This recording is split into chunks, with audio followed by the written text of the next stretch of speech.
السلام عليكم ورحمة الله وبركاته. أشهد أن لا إله إلا الله وحده لا شريك له وأشهد أن محمدا عبده ورسوله. أما بعد فأعوذ بالله من الشيطان الرجيم. بسم الله الرحمن الرحيم. الحمد لله رب العالمين الرحمن الرحيم مالك يوم الدين. إياك نعبد وإياك نستعين. اهدنا الصراط المستقيم صراط الذين أنعمت عليهم غير المغضوب عليهم ولا الضالين. സ്നേഹബഹുമാനമുള്ള സഹോദരങ്ങളെ, നമ്മളെ ഉണർത്തുന്നതിനായി അള്ളാഹുവിൽ നിന്ന് ഒരു ദൂതൻ നിയോഗിക്കപ്പെട്ടു. നമ്മളിലേക്ക് ആ സന്ദേശം എത്തപ്പെട്ടു. എന്നാൽ നമ്മൾ എന്ത് മാറ്റം സംഭവിച്ചിട്ടുണ്ട് എന്ന് നാം ആത്മപരിശോധന നടത്തി നോക്കുകയാണെങ്കിൽ ഓരോരുത്തർക്കും മനസ്സിലാവും അവരവർ എവിടെ നിൽക്കുകയാണെന്ന്. ഇസ്ലാമിക മൂല്യങ്ങളുടെ ക്ഷയം ലോകത്ത് സംഭവിച്ചിരിക്കുന്നു എന്ന് ഇമാം നമ്മെ ഓരോരുത്തരെയും ഉണർത്തുന്നു. വിശുദ്ധ ഖുർആൻ്റെ അധ്യാപനങ്ങളെയും നമ്മുടെ പ്രിയ പ്രവാചകൻ ഹസ്രത്ത് മുഹമ്മദ് മുസ്തഫ സല്ലല്ലാഹു അലൈഹി വസല്ലമിൻ്റെ സുന്നത്തിനെയും കൈയൊഴിഞ്ഞത് മുസ്ലിം സമൂഹത്തിൻ്റെ അധഃപതനത്തിന് കാരണമായി.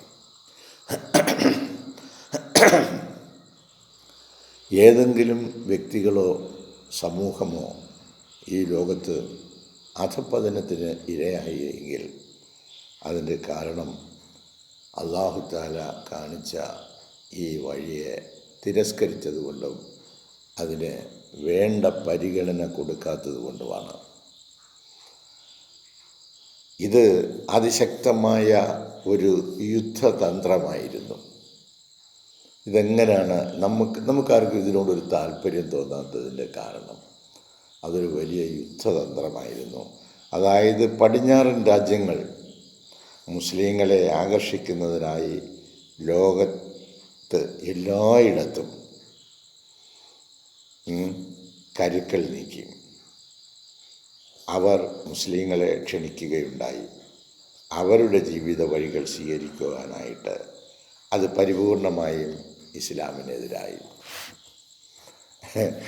ഇത് ഞങ്ങൾ അങ്ങനെ പടിഞ്ഞാറൊന്നും പോയിട്ടില്ല, ഞങ്ങളങ്ങനെ അതൊന്നും വന്നിട്ടില്ല എന്നൊക്കെ പറയുന്നെങ്കിലും നമ്മുടെ പോക്കറ്റിലും ഇപ്പോൾ ഞാൻ ഈ പറയുന്നത് കേട്ടുകൊണ്ടിരിക്കുന്ന ഈ സംവിധാനമൊക്കെ അവർ ഒരുക്കി തന്നതാണ്. ഇത് നിങ്ങൾ കൈ വെച്ചോണം കേട്ടോ. ഇതിലൂടെ നിങ്ങൾക്ക് ഞങ്ങളെല്ലാം കാണിച്ചു തരും. നിങ്ങളുടെ എല്ലാ ചിന്തകളെയും മാറ്റി, ജീവിത രീതികളെയും മാറ്റി, നിങ്ങളുടെ എല്ലാ ബന്ധങ്ങളെയും താറുമാറാക്കി നിങ്ങൾക്ക് മറ്റൊരു പുതിയ ലോകത്തേക്ക്. ഇതിപ്പോൾ നമ്മളിത് നല്ല കാര്യമാണെന്നല്ലോ പറയുന്നതെങ്കിൽ ആണ്. ഇത് തുറക്കുന്നതിന് മുമ്പും ഇത് കഴിഞ്ഞിട്ട് അതിന് ശേഷവും നിങ്ങളൊന്ന് തുറന്ന് നോക്കുക. നിങ്ങളെ ഈ പറഞ്ഞ വഴിയിലേക്ക് അവർ കൊണ്ടുപോയിരിക്കും. അതായത് മാന്യമായ വസ്ത്രധാരണത്തെ അതിൻ്റെ മൂല്യത്തെ നഷ്ടപ്പെടുത്തി കൊണ്ടായാലും ശരി, അതിലൂടെ ആ വസ്ത്രധാരണങ്ങളൊക്കെ അവരതിൽ കാണിക്കും. അങ്ങനെ നമ്മൾ അറിഞ്ഞോ അറിയാതെയും നമ്മുടെ പുരുഷന്മാരും സ്ത്രീകളും കൊച്ചു കുട്ടികളെ ഉൾപ്പെടെ അവർ കാണിക്കുന്ന പോലുള്ള നൂൽവസ്ത്രം വേണമെങ്കിൽ വേണം, ഇല്ലെങ്കിൽ വേണ്ട എന്ന നിലയിലേക്ക് തന്നെ നമ്മളെ ആക്കി അവരെ വളർത്തിയെടുത്തിട്ട് അവരെ അങ്ങോട്ട് വിട്ടുകൊടുക്കും. പിന്നീട് അവരാരും ഈ പറഞ്ഞാൽ ഈ വഴിയിലൂടെ സഞ്ചരിക്കുന്നവരായിരിക്കില്ല. എന്നിട്ട് അങ്ങനെ സഞ്ചരിക്കാത്ത അവർക്ക് വേണ്ടിയാണ് നമ്മൾ ജീവിക്കുന്നത്. എത്ര ധാർമ്മിക അധപതനമാണ് സംഭവിച്ചിരിക്കുന്നതെന്നറിയാമോ? നമുക്ക് ഓരോരുത്തർക്കുമാണ് മറ്റുള്ളവരിലേക്ക് നോക്കുവാനല്ല പറഞ്ഞത്. നിങ്ങളിലേക്ക് നോക്കിയാൽ ഈ അധപതനത്തിൻ്റെ ആഴം കാണാം. നിങ്ങൾക്ക് സമ്പത്തിനോട് മാത്രമാണ് നിങ്ങൾക്ക് കൂറ്. അതിനെ നിങ്ങൾ ഇവിടെ ശാശ്വതമാക്കുമെന്ന് നിങ്ങൾ വെറുതെ വ്യാമോഹിക്കുകയാണ്. അല്ലാഹു തആല അവൻ്റെ ഗ്രന്ഥത്തെയും അവൻ്റെ പ്രവാചകൻ്റെ വചനങ്ങളെയും എന്നും ജീവിപ്പിക്കുന്നതിനായി അവനിവിടെ എല്ലാ സംവിധാനങ്ങളും ഒരുക്കിയിട്ടുണ്ട്. ഇഷ്ടമുള്ളവർ സ്വീകരിച്ചാൽ മതി, വേണ്ടാത്തവരാരും ഇവിടെ സ്വീകരിക്കണ്ട. നോക്കൂ, അങ്ങെന്ന് പറഞ്ഞ അങ്ങ് ആഫ്രിക്കയിൽ നിന്ന് ആ പ്രകാശകിരണം വന്ന് പതിച്ച് ഈ കൊച്ചു കേരളത്തിൽ ഈ നൂറുൽ ഇസ്ലാം മസ്ജിദിൽ ഇന്ന് ഞാനിവിടെ നിന്ന് സംസാരിക്കുമ്പോൾ ഞാൻ ഒറ്റയ്ക്കാണ്. 2010 മുതൽ കേട്ട ഈ ശബ്ദത്തിൻ്റെ അലയൊലികൾ കേട്ട ആരും ഈ പരിശുദ്ധമായ ദിനങ്ങളിലൂടെ തങ്ങളുടെ ആത്മീയ സന്തതികളെ അവരുമായിട്ട് സന്തോഷം പങ്കുവയ്ക്കുന്നതിന്, ആത്മീയ നിർവൃതി അടയുന്നതിന്, ധാർമ്മിക മൂല്യങ്ങളെ ഉയർത്തിപ്പിടിക്കുന്നതിന് ആരും സമയം കണ്ടെത്തുന്നില്ല. എല്ലാവരും തിരക്കിലാണ്. ആത്മീയ സായുജ്യം എന്താണെന്ന് അറിയാൻ വയ്യാതെ ഭൗതികതയിൽ അമർന്നു പോയവരാണ്. എന്തിനേറെ അല്ലാഹു തആല വിശുദ്ധ ഖുർആൻ സൂറ മുദ്ദസിൽ 3-4 വചനങ്ങൾ പറയുന്നുണ്ട് കേട്ടോ. അത് എന്താണ് പറയുന്നത്? ഈ ഫി ജന്നാത്തിൻ യതസാലൂന, ഒരു വിഭാഗം ആളുകൾ സ്വർഗത്തിൽ പ്രവേശിക്കുന്നു. എന്നിട്ട് അവർ ആ ഉദ്യാനങ്ങളിൽ ഇരിക്കുന്നു.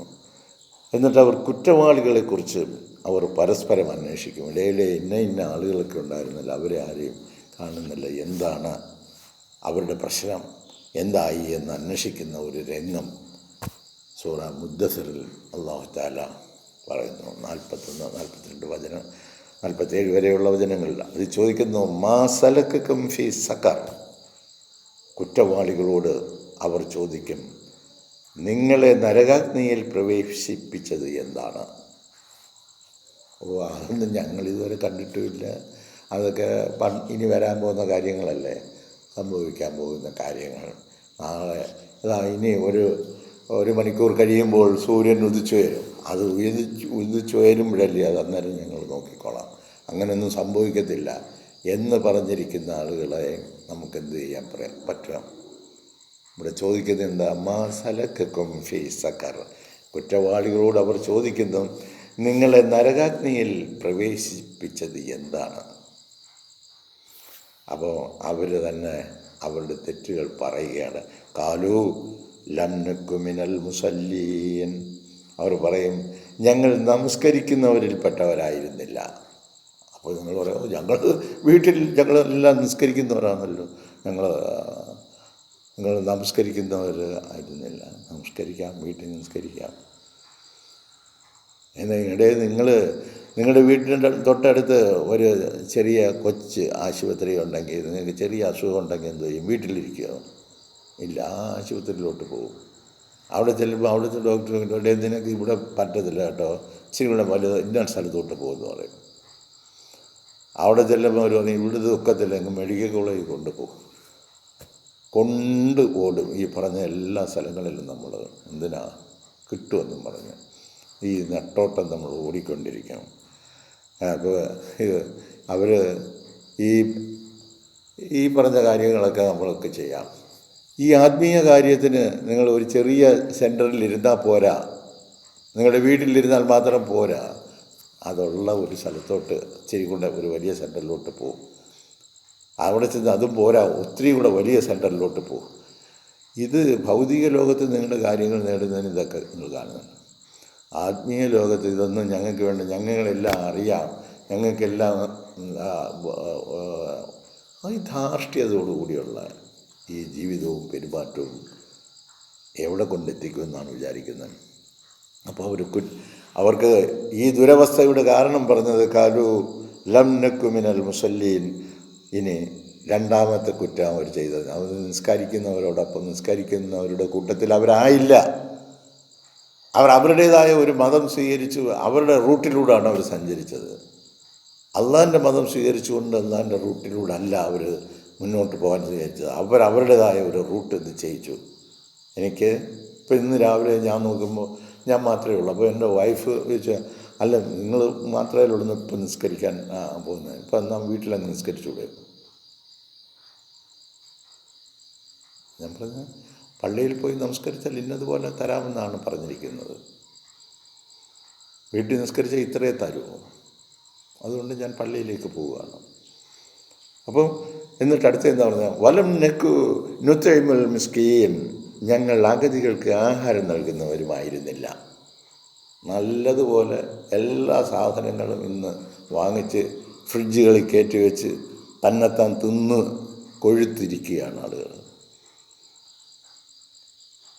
മറ്റഗതികളായ ആളുകൾ, വിശക്കുന്നവരായ ആളുകൾ, കഷ്ടപ്പെടുന്നവരായ ആളുകൾ, അവർക്ക് വേണ്ടിയുള്ള കണ്ണങ്ങോട്ടൊന്നും നോക്കുന്നില്ല. നോക്കാത്തത് കൊണ്ടാണ് കാണാത്തത്. വലം നെക്കും നുത്തഴിമുൽ മിസ്കീൻ, മിസ്കീന്മാർക്ക് ആഹാരം കൊടുക്കാനുള്ള ഒരു പരിപാടിയിലും ഞങ്ങൾ പങ്കെടുത്തില്ല. ഞങ്ങളോട്ട് 5 പൈസ കൊടുത്തില്ല. എടാ നീ ഒരു 10 രൂപയെങ്കിലും താ എന്ന് വരെ ഞാൻ അവരുടെ ഒരു ഉന്നമനത്തിന്, ഏതായാലും എനിക്ക് കഴിക്കാനല്ല, അതും അവർക്ക് തരാൻ കഴിഞ്ഞിട്ടില്ല. വീണ്ടും വീണ്ടും ഉണർത്തുന്നത് എന്തിനാണ്? നിങ്ങൾ ചിന്തിക്കുക, ഇല്ലെങ്കിൽ നിങ്ങൾക്ക് വളരെ വലിയ നഷ്ടം സംഭവിക്കാൻ പോകുന്നു. നിങ്ങൾ അല്ലാഹുവിൻ്റെ വഴിയിലൂടെ നിങ്ങൾ നമസ്കാരക്കാരായിത്തീരൂ. നമസ്കരിക്കുന്നവരാണെങ്കിൽ അടുത്ത കുറ്റം പറഞ്ഞത് അഗതികൾക്ക്, സാധുക്കൾക്ക്, ആവശ്യക്കാർക്ക് ഞങ്ങൾ ഭക്ഷണം നൽകിയില്ല. വലം നെക്ക് നുത്തഴിമുൽ മിസ്കീൻ. ഇതൊക്കെ ചെയ്യണമെന്ന് പറയുന്ന ആളുകൾ ആരെങ്കിലും നിങ്ങളുടെ കൂട്ടത്തിലുണ്ടെങ്കിൽ ആ ആളുകൾ പറയുന്നതിനെ നിങ്ങൾ തിരസ്കരിച്ച് കളയുക മാത്രം, നിന്ദിച്ച് കളയുക. അതിനോട് ഒരു ആഭിമുഖ്യം കാണിക്കാതിരിക്കുക. എന്നിട്ട് നിങ്ങളുടെ സ്വന്തം വയറുകളും നിങ്ങളുടെ സ്വന്തം സുഖസൗകര്യങ്ങളും നോക്കി നിങ്ങളുടെ വീടുകളിൽ അങ്ങനെ ആനന്ദ നൃത്തം ആടിക്കൊണ്ടിരിക്കുകയാണ്. എന്നിട്ട് പിന്നീട് അടുത്ത് പറഞ്ഞതാണ്, ഞങ്ങൾ അപ്പോൾ നിസ്കരിച്ചില്ല, അഗതികൾക്ക് ഇച്ചിരി ആഹാരം കൊടുക്കാനുള്ള കാര്യത്തിന് ഒരു ശ്രമവും നടത്തിയില്ല, ഒന്നും ചെയ്തില്ല. അതിനുവേണ്ടിയൊക്കെ നിലകൊള്ളുന്ന ആളുകൾ സമൂഹത്തിലുണ്ടെങ്കിൽ അവരുടെ കരങ്ങളെ ശക്തിപ്പെടുത്തണം. അങ്ങനെയാണ് കൂട്ടായ്മയായിട്ട് നിങ്ങൾ മുന്നേറണമെന്ന് പറയുന്നത്. ഒരു സമൂഹം, ഒരു സമുദായം ഉയർച്ച പ്രാപിക്കുന്നത് അങ്ങനെയാണ്. ഒരു സമുദായത്തിൽ ഒരിടത്ത് ഒരു നല്ല വടവൃക്ഷം വളർന്നു നിൽക്കുകയാണെങ്കിൽ അങ്ങ് ആകാശങ്ങളിൽ നിന്ന് പറന്നു വരുന്ന അനേകായിരം പക്ഷികൾ അവിടെ വന്നെത്തും ഭക്ഷണം കഴിക്കാൻ, അവിടുന്ന് അല്പം വിശ്രമിക്കാൻ. എന്തുകൊണ്ടാണ്? ആ കേന്ദ്രം, ആ വലിയ ഒരു മരം അവിടെ ഉള്ളതുകൊണ്ടാണ്. ആ തണലിൽ ഇരിക്കാൻ, ആ തണൽ കൊള്ളാൻ മൃഗങ്ങളെത്തും, ഇഴഞ്ഞു നടക്കുന്ന ജീവികളെത്തും. എന്തുകൊണ്ടാണ്? അത് ഉള്ളതുകൊണ്ട്. ഇതുപോലെ നിങ്ങളും അഭയകേന്ദ്രങ്ങൾ ഉണ്ടാക്കണം.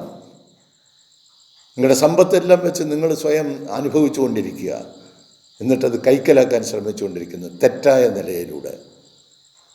നല്ല കാര്യങ്ങൾക്ക് വേണ്ടി ഉപയോഗിക്കാത്തതിൻ്റെ പരിണാമം അവർ പറയുന്ന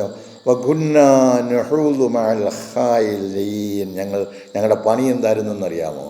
നിസ്കരിച്ചില്ല, അഗതികൾക്ക് ആഹാരവും കൊടുത്തില്ല, പിന്നെ അനാവശ്യ സംസാരങ്ങളിൽ മുഴുകിയവരോടൊത്ത് ഞങ്ങളും മുഴുകിപ്പോയിരുന്നു. ഇന്നിപ്പം മൊബൈൽ അങ്ങോട്ട് എടുത്തു വെച്ചാൽ എന്ത് കാര്യങ്ങളാണ് പറഞ്ഞുകൊണ്ടിരിക്കുന്നത്. വകുന്നാ നഖൂദു മഅൽ ഖായിലീൻ, അനാവശ്യ സംസാരങ്ങളിൽ മുഴുകിയവരോടൊത്ത് ഞങ്ങളും മുഴുകിപ്പോയിരുന്നു.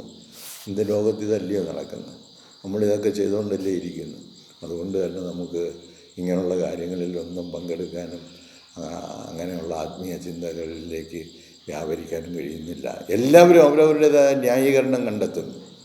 ഞങ്ങളെല്ലാം പെർഫെക്റ്റാണ് എന്ന്. അതുകൊണ്ട് ഇങ്ങനെയുള്ള ചില കേന്ദ്രങ്ങളെ നിലനിർത്തേണ്ടത് അള്ളാഹുവിൻ്റെ മഹത്വത്തെ പ്രകീർത്തനം ചെയ്യുന്നതിന് വേണ്ടി സംരക്ഷിച്ച് നിർത്തേണ്ടത് അനിവാര്യമാണ് എന്ന് വിശുദ്ധ ഖുർആൻ പറയുന്നു. ആ അനിവാര്യത നമ്മളിലൂടെ പൂർത്തീകരിക്കപ്പെടുന്നുണ്ടോ എന്ന് ടെസ്റ്റാണ്, പരീക്ഷയെ. ദിവസവും നടത്തപ്പെടുന്ന ടെസ്റ്റിൽ നമ്മൾ പരാജയപ്പെട്ടു പോവുകയാണ്. അള്ളാഹുവിൻ്റെ ഭവനവും പരിസരവും നമ്മുടെ വീടും പരിസരവും ഒക്കെ ശുചിയാക്കി വെക്കുന്നത് എല്ലാം അള്ളാഹുവിൽ നിന്ന് പ്രതിഫലം ലഭിക്കുന്ന കാര്യമാണ് എന്ന് മനസ്സിലാക്കാത്ത ഒരു തലമുറയാണ് ഇവിടെ വളർന്നു വരുന്നത്. അവരുടെ സ്വന്തം വീടുകൾ അവർ വെസ്റ്റേൺ സ്റ്റൈലിൽ വേണമെങ്കിൽ അവർ റെഡിയാക്കി നിർത്തും. പക്ഷേ ജനങ്ങൾ സഞ്ചരിക്കുന്ന, ജനങ്ങൾക്ക് വേണ്ടി നിർമ്മിക്കപ്പെട്ട് ജനക്ഷേമത്തിനായി നിലകൊള്ളുന്ന സ്ഥലങ്ങളെ അവർ മലീമശമാക്കിയിട്ട് പോകും, വൃത്തിഹീനമായ നിലയിലാക്കിയിട്ട് പോകും.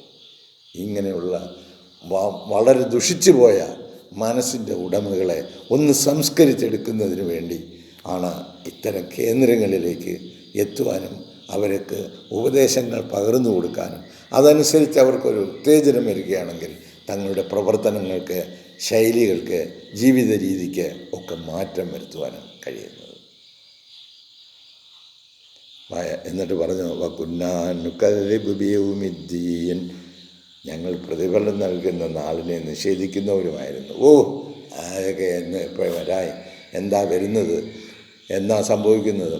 പ്രതിഫലം നൽകപ്പെടുന്ന ഒരു ദിനമുണ്ട് എന്ന് അല്ലാഹു തആല പറഞ്ഞതിനെ ഞങ്ങൾ നിഷേധിക്കുന്നവരെന്ന്. യഖീൻ, അങ്ങനെ സുദൃഢമായ യാഥാർത്ഥ്യം, മരണം ഞങ്ങൾക്ക് വന്നെത്തി. അങ്ങനെ ഏതായാലും മരിക്കും മക്കളെ, സൂക്ഷിച്ചോളും, കരുതി തന്നെ മുന്നോട്ട് പോയിക്കോളും. സമയം എങ്ങനെ നിങ്ങൾ ചെലവഴിച്ചു എന്ന് ചോദിക്കുന്ന സമയം ആസന്നമായി വന്നുകൊണ്ടിരിക്കുകയാണ്. അതുകൊണ്ട് പ്രവർത്തനങ്ങൾ നന്നാക്കിക്കൊള്ളുക. തീർച്ചയായിട്ടും വിശുദ്ധ ഗ്രന്ഥം നമ്മുടെ കയ്യിലുണ്ട്, ഉണർത്തുവാൻ ആൾ വന്നിട്ടുമുണ്ട്. ഉണർത്തിയിട്ട് അവരവരുടെ ഡ്യൂട്ടി ചെയ്ത് അവരങ്ങ് പോകും. നിങ്ങൾക്ക് വേണമെങ്കിൽ നിങ്ങൾ ചെയ്യുക, അവരുടെ ഉത്തരവാദിത്വത്തിലുള്ള. നിങ്ങൾ പറഞ്ഞു അത്ര തന്നെ. 3 തലമുറകൾക്ക് പ്രകാശം നൽകുന്ന ഒരു കേന്ദ്രമായിട്ട് ഈ കാലഘട്ടത്തിലെ ഇമാം പ്രവചനം ചെയ്ത ഒരു സ്ഥലമാണ് നൂറുൽ ഇസ്ലാം മസ്ജിദ്. എനിക്കുറപ്പുണ്ട്, ഞാൻ ഒറ്റയ്ക്ക് ഇവിടെ നിന്ന് സംസാരിക്കുന്നതെങ്കിലും 10,000 ലക്ഷക്കണക്കിന് അല്ലാഹുവിൻ്റെ മലായിക്കത്തുകൾ ഇത് സാക്ഷ്യം വഹിക്കാൻ ഇവിടെ ഉണ്ടാകും. തീർച്ചയായിട്ടും അല്ലാഹു തആലയുടെ പ്രത്യേകമായ സംരക്ഷണയിലായിരിക്കട്ടെ നമ്മൾ ഓരോരുത്തരും. ജസാക്കുമുല്ലാഹു അഹ്സനൽ ജസാ. അസ്സലാമു അലൈക്കും വറഹ്മത്തുള്ളാഹി വബറകാതുഹു.